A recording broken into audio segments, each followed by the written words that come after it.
ఇవాళ వచ్చేసి పాలకూర ఫ్రై చూపిస్తాను. దానికి కావాల్సిన ఇంగ్రీడియంట్స్: పాలకూర ఒక 5 కట్టలు తీసుకున్నానండి, ఇలా కోసుకున్నాను సన్నగా.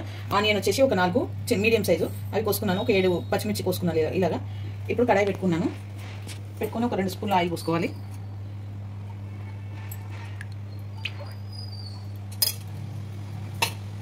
ఆయిల్ ఈటెక్కాలండి.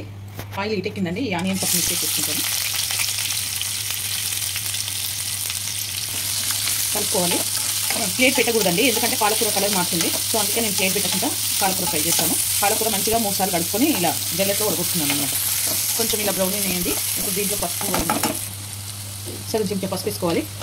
1.5 చెంచా ఉప్పు వేసుకోవాలి. ఎందుకంటే ఉప్పు వేసుకుంటే ఇంకా కొంచెం బ్రౌన్ అయితే కదా ఆనియన్స్, సో అందుకనే ఉప్పు వేసుకోవాలి.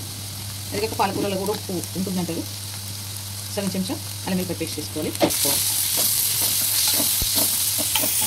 ఓకేనండి, ఆనియన్ వేగిపోయినాయి. ఇప్పుడు కడిగి పెట్టుకున్న 2 సార్లు పాలకూర కడిగి పెట్టుకున్నాను, ఇది వేసేసుకుంటున్నాను.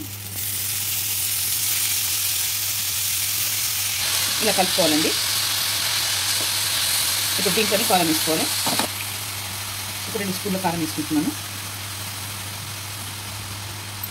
బాగా కలుపుకోవాలి. ఇప్పుడు కలుపుకొని కొంచెం వేగాలి. ఇది 1 గ్లాస్ వాటర్ పోసుకోవాలండి. ఇప్పుడు 1 గ్లాస్ వాటర్ పోసుకొని ఉడకనివ్వాలి. ఇలాగ ఉడకనివ్వాలి, మూత పెట్టకూడదు. మూత పెడితే ఏమవుతుందంటే అది నల్లగా అయిపోతుంది పాలకూర. ఓకేనండి, పాలకూర ఫ్రై రెడీ అయిపోయింది. ఈ వీడియో కనుక నచ్చితే లైక్ చేయండి, షేర్ చేయండి, కామెంట్ చేయండి, సబ్స్క్రైబ్ చేయండి. చాలా బాగుంటుంది, మీరు కూడా ట్రై చేయండి.